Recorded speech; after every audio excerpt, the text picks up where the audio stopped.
Mateo capítulo 3, versículo 11, dice la palabra del Señor lo siguiente: Yo a la verdad los bautizo en agua para arrepentimiento, pero el que viene después de mí, cuyo calzado no soy digno de llevar, es más poderoso que yo. Él les bautizará en Espíritu Santo y fuego. Amén.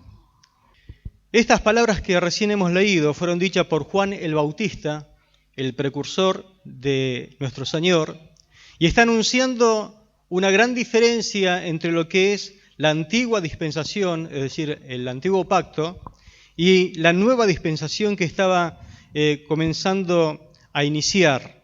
Una culminaba y la otra iniciaba.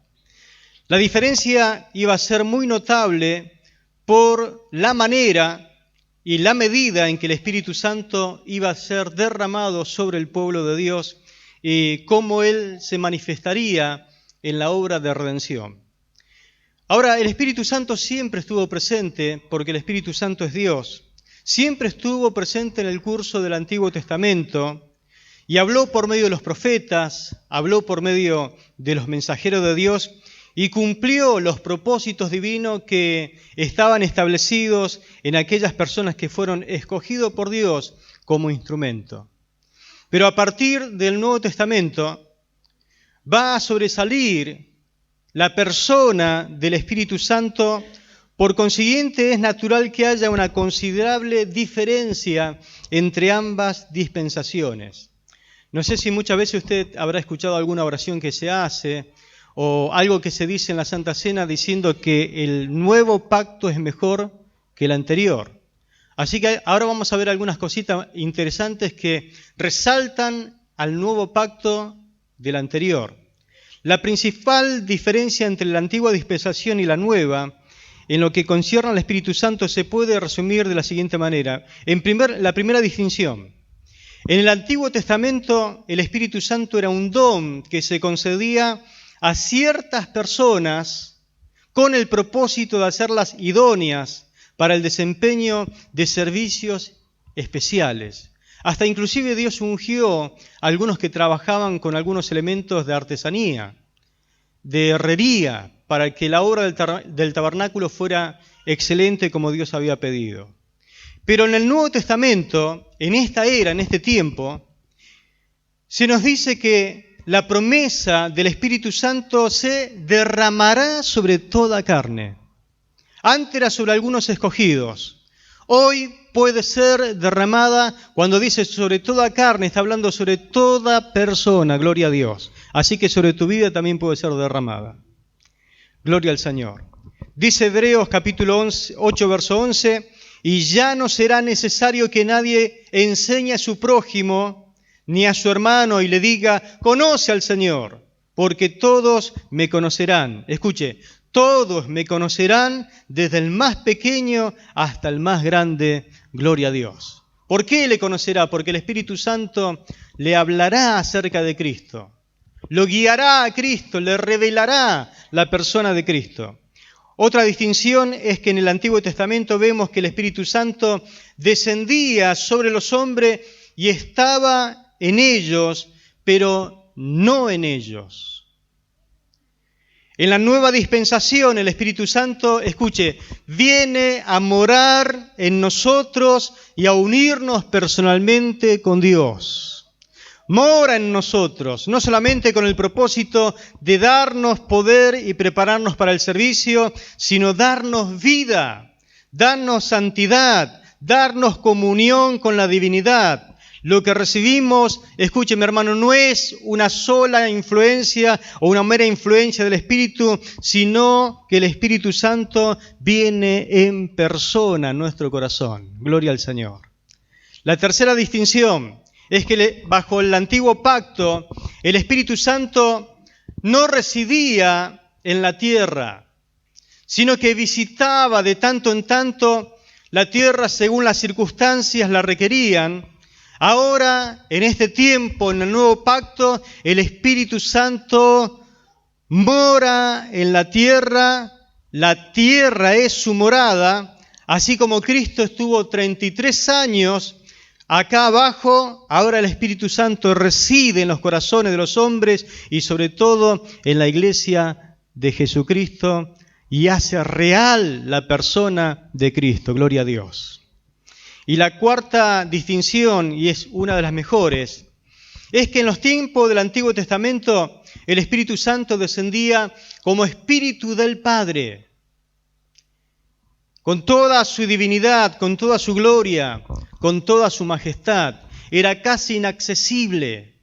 Cuando se manifestaba, por ejemplo, la gloria de Dios, nadie podía hacer nada porque no se veía nada y todos tenían que dejar de hacer las cosas que estaban haciendo para darle lugar al Shekinah, a la gloria de Dios. El fuego, los relámpagos que manifestaban la gloria y la presencia de Dios, el pueblo estaba aterrado, estaba espantado, no podía creer lo que estaba viendo y la voz que salía de la montaña, la presencia del Espíritu Santo revelando al Padre.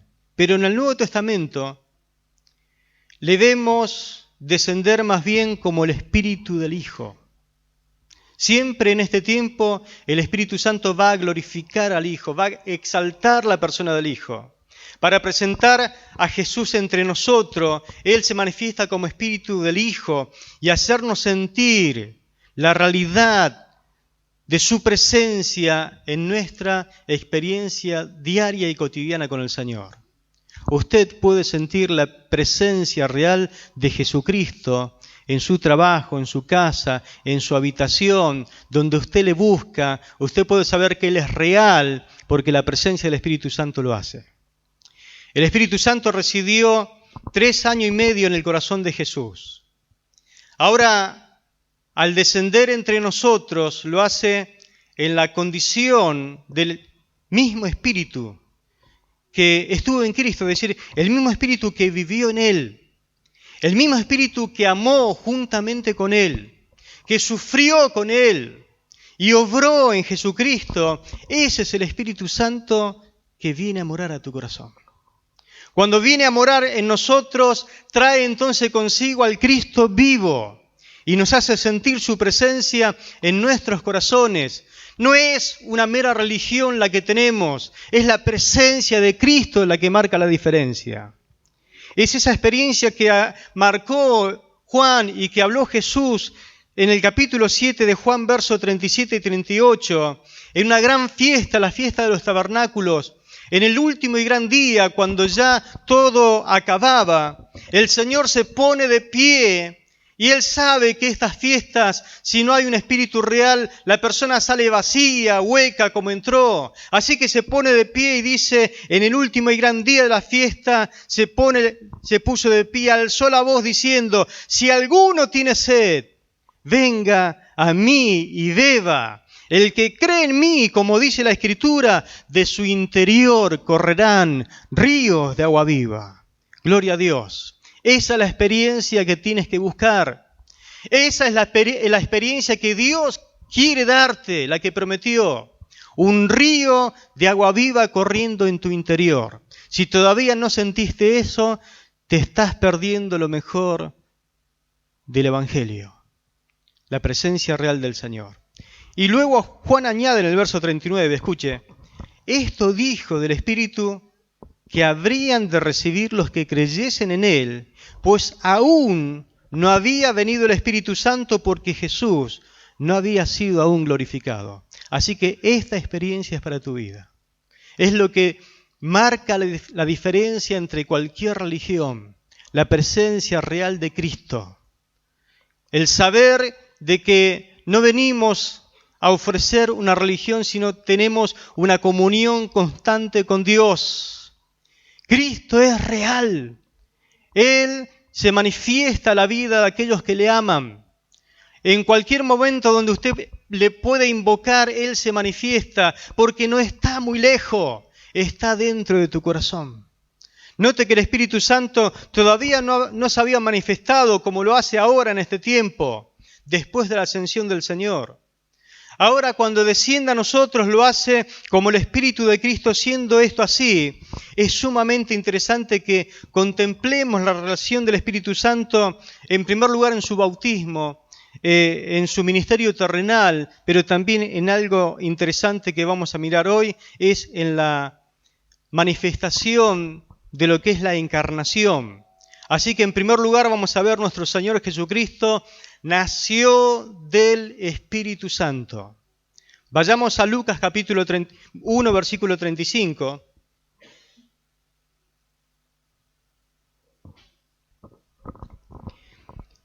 El anuncio que hace el ángel a María relaciona directamente al Espíritu Santo con la concepción y encarnación de Cristo. Leemos en Lucas 1:35 lo siguiente. Respondiendo el ángel le dijo, le está hablando a María, el Espíritu Santo vendrá sobre ti y el poder del Altísimo te cubrirá con su sombra, por lo cual también el santo ser que nacerá será llamado Hijo de Dios. Amén. Vemos a la divinidad entera. El concepto teológico es la Trinidad, obrando en el momento en que Cristo viene a nacer, viene a ser engendrado para poder cumplir el propósito de Dios. ¿Por qué sucede esto de que el ángel viene y le anuncia a María de que ella va a quedar embarazada y que ella abre los ojos y se asombra y dice, pero si yo no conozco varón, es decir, nunca he tenido una relación sexual con ningún varón, ¿cómo es que voy a quedar embarazada? Entonces el ángel le dice, lo que pasa es que el Espíritu Santo vendrá sobre ti. Es decir, lo que va a suceder en tu vida es una obra que el Espíritu Santo va a hacer. Aparte, el Altísimo te cubrirá para que esto sea algo extremadamente santo. Dice, te cubrirá con su sombra, y lo que va a ser engendrado en ti es ni más ni menos que el ungido de Dios. Dice, un santo ser nacerá, será llamado Hijo de Dios. Había una promesa en el Edén, cuando la serpiente engañó astutamente a Eva, y Eva, utilizada por el diablo también, lo engañó a su esposo. Ambos, como matrimonio, cayeron de la gracia, fueron echados del Edén, disciplinados. La serpiente también fue disciplinada, pero hay una promesa en el Edén acerca de la redención, acerca de la salvación, que Dios mismo la dice en Génesis 3:15, dice, y pondré enemistad entre ti y la mujer, entre tu simiente y la simiente suya. Esta te herirá en la cabeza y tú le herirás en el calcañar. Acá Dios está diciendo que habrá una enemistad para siempre entre la serpiente y la mujer, entre la simiente de mujer y la simiente de Satanás. Usted sabe que la mujer no puede tener simiente, el hombre sí. La mujer no puede, no tiene el poder de tener simiente. Pero acá dice Dios que la simiente de mujer es la que va a pisotear en la cabeza a la serpiente. Así que lo que Dios está diciendo es que va a tener que suceder eso a través de un milagro, a través de algo que Dios va a poner un plan en marcha. Así que quien pisoteare la cabeza de la serpiente, acá dice Dios en Génesis 3:15, tenía que nacer o ser engendrado solamente de mujer.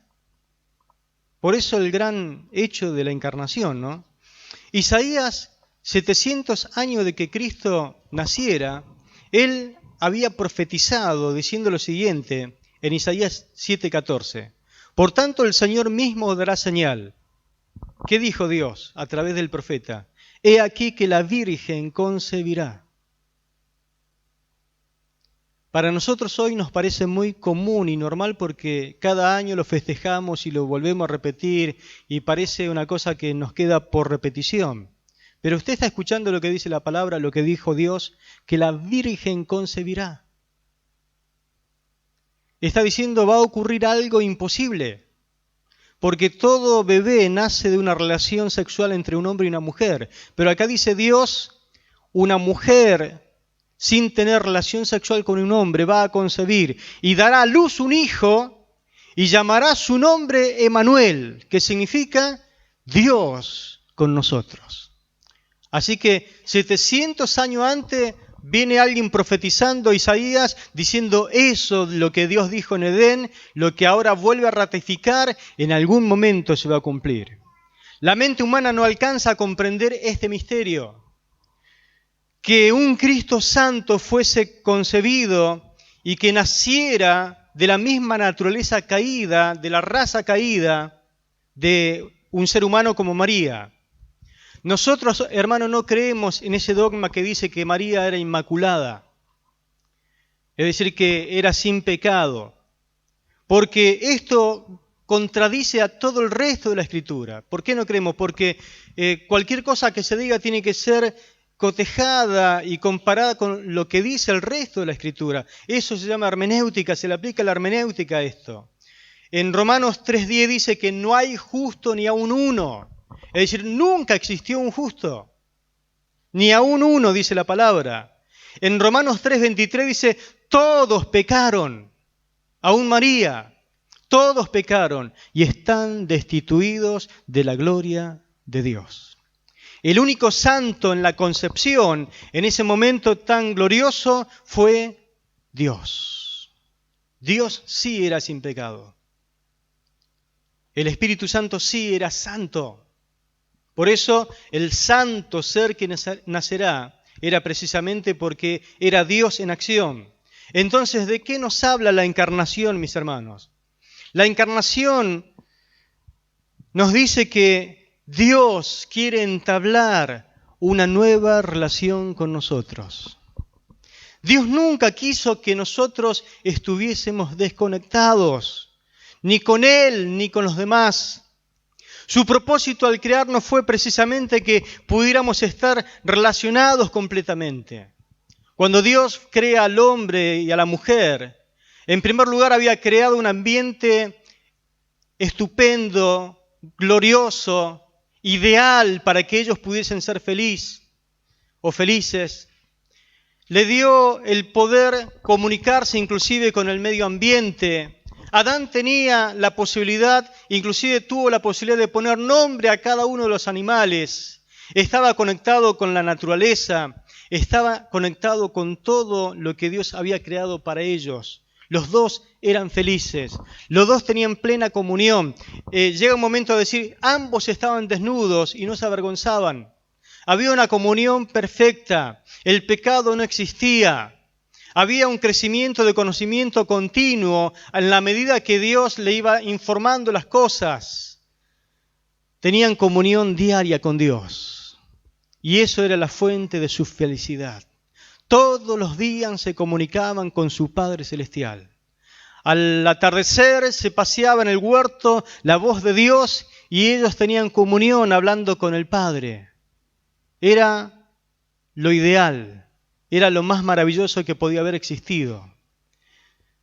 Y se comunicaban entre ellos y había perfección. Pero aparece la figura de lo que es el pecado. El pecado ya había arruinado a Satanás, el querubín más hermoso que había sido creado. Y Satanás no se quedó tranquilo, sino que también quiso arruinar a la primer familia. Y tentó a Eva. Después cayó Adán. Pero el pecado arruinó todo lo hermoso que existía hasta ese momento. Y hoy en día, mi hermano, el pecado sigue arruinando todo el propósito de Dios con el cual fuiste creado. Dios no te creó para que estuviese desconectado. Hoy en día, en la época de mayor tecnología que pudiera haber existido en la humanidad, el mundo vive desconectado. Pero esto no es de ahora, sino que hace mucho tiempo ya esto viene ocurriendo. Ya tus padres, tus abuelos, ya vivían desconectados entre ellos. Y ellos también fueron transmitiendo esa desconexión. Hay hijos que pueden decir literalmente, yo estoy desconectado de mi papá, yo estoy desconectado de mi mamá. Ellos ni siquiera saben lo que soy, lo que hago, lo que estoy haciendo. Hay padres desconectados con sus hijos, son indiferentes, viven en el mismo hogar pero se desconocen, no saben lo que hacen, no saben lo que piensan, no saben de sus propósitos, de sus anhelos. ¿Pero por qué? Porque es una obra satánica. El pecado hizo de que el hombre viviera desconectado, en primer lugar, de Dios. Lo desconectó. El hombre perdió la comunión con Dios, perdió la vida que recibía cada día de Él. Y hoy vivimos sin relación. Se come y no estamos relacionados. Se comparte y no estamos relacionados. Hasta en muchos cultos parece que no hay una relación entre nosotros. Porque el pecado lo arruina todo. Ahora a Dios le dolió esta situación. Pero Dios no se quedó de brazos cruzados, tomó la iniciativa. Y aunque en realidad somos nosotros los seres humanos los que necesitamos de Dios, fue Dios quien realmente da el puntapié inicial. Si bien es que nosotros necesitamos de Él toma la iniciativa y entra al mundo para poder cancelar toda maldición que el pecado trae sobre sí. Dice Juan 1:14, el Verbo se hizo carne y habitó entre nosotros. El Verbo es la palabra, el Verbo es el Hijo de Dios. Dice, se hizo carne. Él voluntariamente quiso que esto sucediera, tomó la iniciativa, le dijo, Padre, voy a este mundo, se hizo carne, habitó entre nosotros. Es decir, la palabra está diciendo, fue uno más entre nosotros. Fue como uno más, como un ser humano más. Al ser nosotros, seres humanos de carne y hueso, dice Hebreos capítulo 2, verso 14, precisamente por qué se hizo ser humano. Dice, al ser nosotros seres humanos de carne y hueso, Jesús se hizo igual a nosotros. Jesús se hizo igual a nosotros. Solo así podía morir para vencer al diablo que tenía poder para matar a los hombres y la mujer. Es decir, que por medio de la muerte destruir al que tenía el imperio de la muerte, dice la versión 60. ¿Por qué se hizo ser humano? Porque Él sabía que era la única condición que Él tenía de asumir, hacerse ser humano y poder morir. Él vino a esta tierra a morir en nuestro lugar. Dios mostró el plan que Él había guardado en secreto, dice Efesios 1:9, y que había decidido realizar por medio de Cristo. Llegado el cumplimiento del tiempo, el Padre ejecutó el plan y dice, bueno, llegó la hora, llegó el momento que esto tiene que suceder. Todo sabe para qué, para volver a conectar al ser humano con el Padre. La encarnación nos dice, quizás tú te apartaste de mí, pero yo nunca me voy a apartar de ti. Eres tan especial para mí que tomaré medidas extraordinarias. Lo que Dios hizo fue algo extraordinario para volver a tener una relación contigo. Entraré al mundo, tomaré la forma de ser humano como tú, para salvarte de la muerte y la soledad eterna sin mí, porque la muerte no significa ni más ni menos que separación. Pero una cosa es estar separado una hora, un día, un mes, otra cosa es estar separado eternamente y para siempre de Dios. El infierno no vale tanto por lo que es el fuego, sino por la separación eterna de Dios. ¿Qué haría usted al estar separado de Dios? ¿Podría seguir viviendo separado de Dios?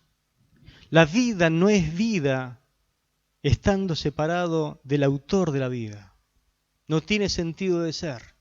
Usted comenzó a vivir cuando nuevamente entró a relacionarse con Dios. El hecho de que María fuese una mujer imperfecta y pecadora, como cualquiera de nosotros, aumenta justamente la gloria del misterio y hace que sea tanto más perfecta la figura de la experiencia por la cual tenemos que pasar todos nosotros, también para poder llegar a entrar a la comunión perfecta con nuestro Padre Celestial. Si Jesús nació del Espíritu Santo, todos sus seguidores también tenemos que nacer del Espíritu Santo. ¿Cuántos son seguidores de Jesucristo? Dice Juan capítulo 3, versículo 3 al 5, lo siguiente.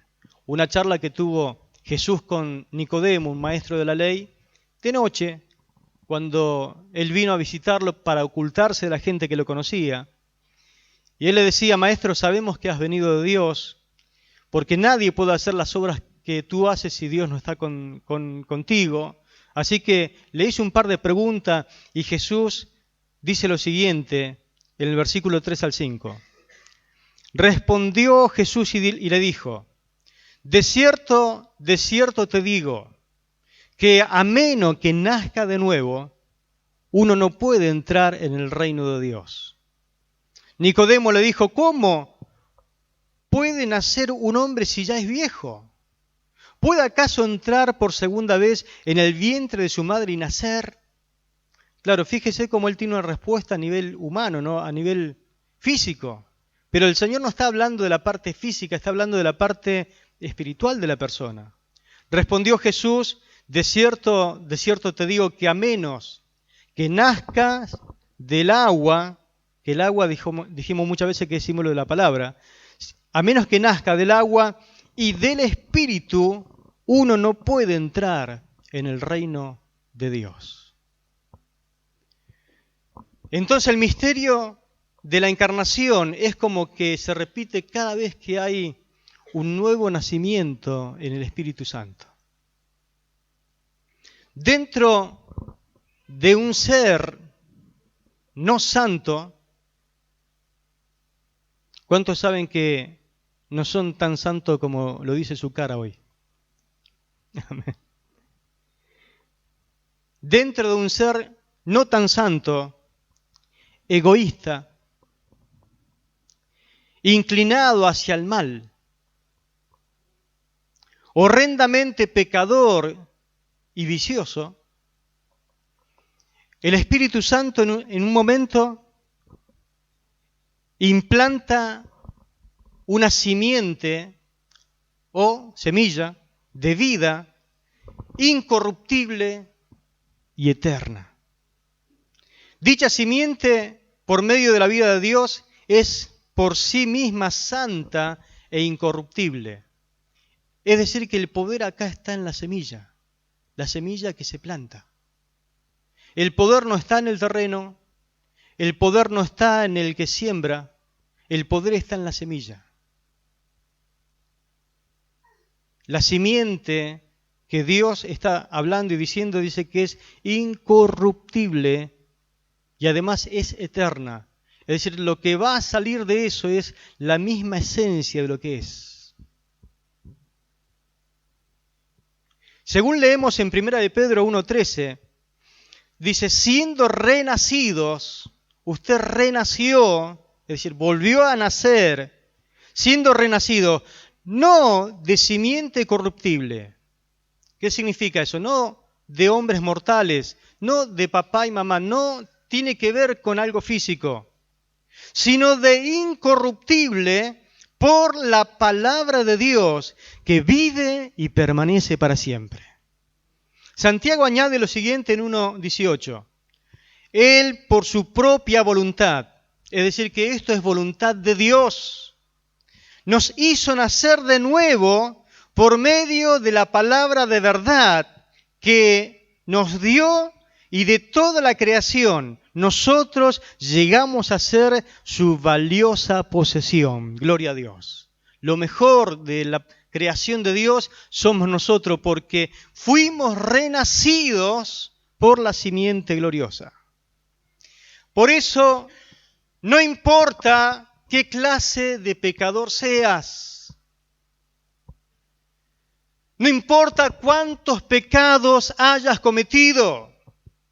Acá lo importante no es tu prontuario, porque la mayoría de veces nosotros menospreciamos a la gente por lo que hizo, por cómo está catalogada en la sociedad. Por eso no nos arrimamos a ciertas personas porque creemos y entendemos y hasta sabemos, parece que son muy malas, que el terreno sería muy, pero muy malo, que ese corazón está pero muy, muy negro, que pareciera que no tiene esperanza. Pero acá lo importante no es el tipo de persona, lo importante aquí es la palabra de Dios, esa simiente incorruptible que sea plantada en el corazón y germine, como resultado nacerás de nuevo. Gloria a Dios. Así que hay esperanza, mi hermano.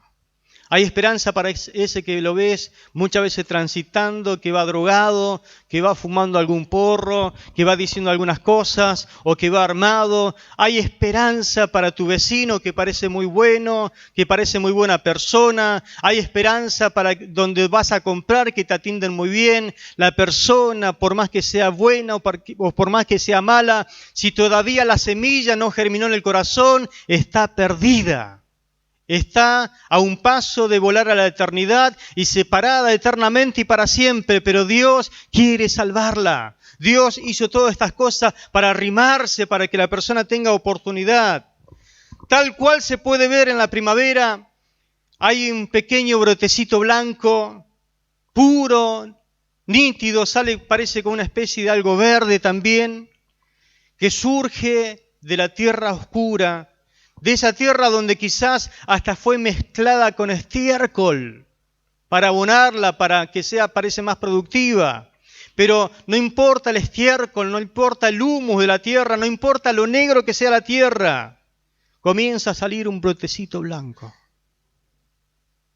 Sin que la contamine el ambiente impuro de donde había sido plantada. De igual modo, mi hermano, el Espíritu Santo hace surgir de entre esa humanidad tan perdida, de esa alma tan contaminada, un nuevo nacimiento, según el Espíritu de Dios. Y aunque el objeto de esta maravilla parezca imperfecta, tiene sin embargo dentro de sí aquello por lo cual el apóstol Juan dijo: todo lo que es nacido de Dios no practica el pecado, porque la simiente de Dios permanece en él y no puede seguir pecando porque ha nacido de Dios. Gloria al nombre del Señor. Primera de Juan 3:9. Eso que parece tan imperfecto y que parece que no sabe si es creyente, no es creyente, que le ves el aspecto y parece que todavía no ha cambiado mucho y que por ahí le sentí olor a licor, a droga, olor a cigarrillo, porque todo se impregna, ¿no? Y vos decís, ¿es creyente, no es creyente? Parece imperfecto, pero ¿sabe qué? Dentro de ese corazón hay algo implantado que se llama la simiente incorruptible de Dios. Esa simiente hace de que él no pueda pecar. A ver si me entiende. Por alguna razón, algo te está pasando acá adentro que no te atrae más lo que antes te fascinaba. Comenzás a perder la atracción por eso que te fascinaba. Es más, los comenzás a despreciar. Y decís, esto es basura. Esto no sirve. Aquello tampoco, esto me está perjudicando. Claro, ahora se te abrió el entendimiento. Ahora decir, bueno, esto no puedo seguir con este olor, no puedo seguir con esta apariencia. Se corta el pelo, se cambia la ropa y dice, necesito estar más presentable. Inclusive cuando vengo al culto y viene ahora con olor a perfume, dice, tengo que presentarme bien para venir a adorar a Dios. Y sale cambiadito. Y sale cantando hasta un coro que más o menos lo sabe, pero una partecita y la va cantando. Es más, ahora te atrae lo que antes odiaba. Lo que antes te aburría, Lo que antes te burlabas, ahora comenzás a amar la Biblia, la palabra de Dios. Ahora te atraen las alabanzas al Señor. Querés pasar un tiempo orando. Claro que quizás te da un poco de vergüenza y te escondes en algún lado, pero hay un deseo acá adentro que te dice, tenés que estar en comunión con Dios. Se te hacen largos los cultos, se te hace muy larga la semana para venir a congregarte. Querés más de Dios, tenés hambre de Dios. Y sobre todo, te desesperás para congregarte. ¿Por qué? Porque hay algo que Dios puso en tu corazón y es amor por tus hermanos. No los conoces, pero te encanta que te abracen y que te saluden y que te hablen de Dios, porque hay algo que nos atrae, es el mismo Espíritu Santo, es como un imán que queremos estar todos juntos. En Pentecostés estábamos todos juntos, dice la palabra, y tenías todas las cosas en común. Bendito sea el nombre del Señor. El alma puede que quiera pecar, la carne parece que te tira hacia el mal, pero hay una naturaleza santa implantada en tu corazón dentro de tuyo que parece que te impide pecar. Él dijo en Hebreos 2:11, pues tanto el que santifica como los que son santificados, todo provienen de uno. Por esta razón, Él no se avergüenza de llamarnos hermanos. Como Él nacemos del Espíritu Santo y llegamos a ser hijos de Dios por esa regeneración divina. Gloria al nombre del Señor. Termino con 3 aplicaciones. En primer lugar, siembra. Siembra. ¿Cuántos se acuerdan el himno número 7? Sembraré la simiente preciosa. Y el himno habla de corazones de mármol. ¿Cuánto tenían un corazón de mármol? La simiente lo hizo pedazo. Corazones de piedra, duro como la piedra, la simiente lo hace pedazo y nace la palabra del Señor. Sembraré, dice el Evangelio, el sembrador salió a sembrar. Todos los días siembra. Siembra la simiente está en tus labios. Tiene que estar ahí a flor de labio la simiente, la palabra del Señor. No importando qué tipo de terreno sea, siembra. Dice ese himno maravilloso, dejaré el resultado al Señor. Amén. Y quiero darte un secreto, la simiente nunca falla. Una vez que entró, no importa qué persona haya sido afectada con esa simiente, esta simiente lo convirtió a Pablo. Esta simiente lo convirtió a Pedro. Convirtió a cuanto pecador se arrimaba y lo hizo nueva criatura. Amén. Te convirtió a ti, me convirtió a mí. Quizás usted poco se acuerda cómo era, pero porque hoy vivimos una nueva vida y es tanta la gracia y la bondad del Señor que nos hizo olvidar cómo éramos, pero te convirtió. Segundo, espera con fe. Si la palabra penetró seguramente, habrá resultados. Por lo tanto, si sabés que hay resultados, prepárate para lo que viene, porque a esas personas va a haber que atenderla y va a haber que alimentarla con la palabra gloriosa.